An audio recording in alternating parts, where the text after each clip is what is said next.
Her name is Radhika Tanwar, and her senseless and brutal murder has angered the capital of the country.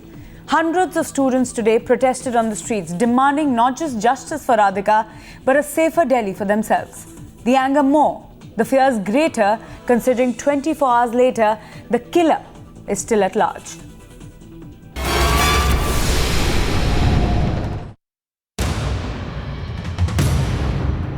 This is the face of a man hiding in a mist.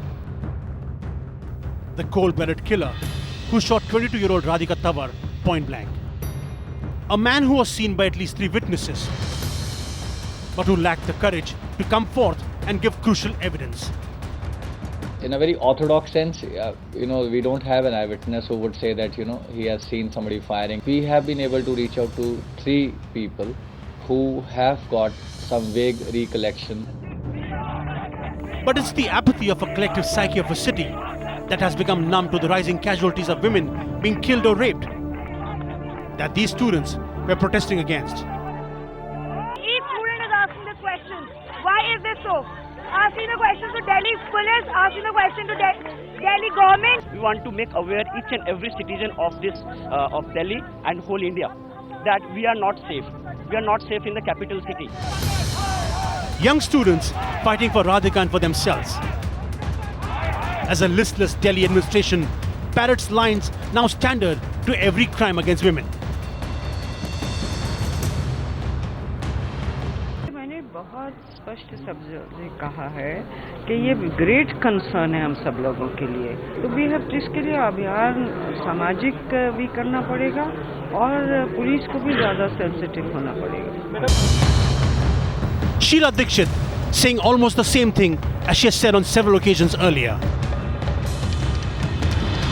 I have said whatever the police needs from the government of Delhi to create an atmosphere of security, हम देने को तैयार हैं। Statistics show Delhi witnessed 507 rapes and 601 molestation last year. And by February this year, Delhi registered a staggering 42 rapes and 73 molestation. But the response of Delhi as a city, which includes both the government and the public, shockingly never changes. 27-year-old Soumya Vishwanathan shot dead while on her way home. 30-year-old BPO employee abducted and gang raped while on her way home from work. An 18-year-old abducted from Sultanpuri area of northwest Delhi, raped in a moving car.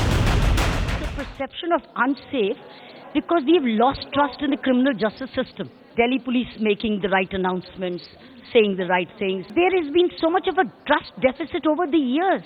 How do you catch up with it now? Calls coming from all over the world asking me questions that is it okay to travel to Delhi? Is it safe for a woman to travel to Delhi? I think this is really something which is putting us to a big shame. But that's where the voices who can actually bring about a change end. That is until another victim meets a gory end. So call the numbers on your screen. If you've seen this man, do your bit now. With Bhavto Singh in New Delhi and Simple Mishra, Vikram Sawant, Times Now.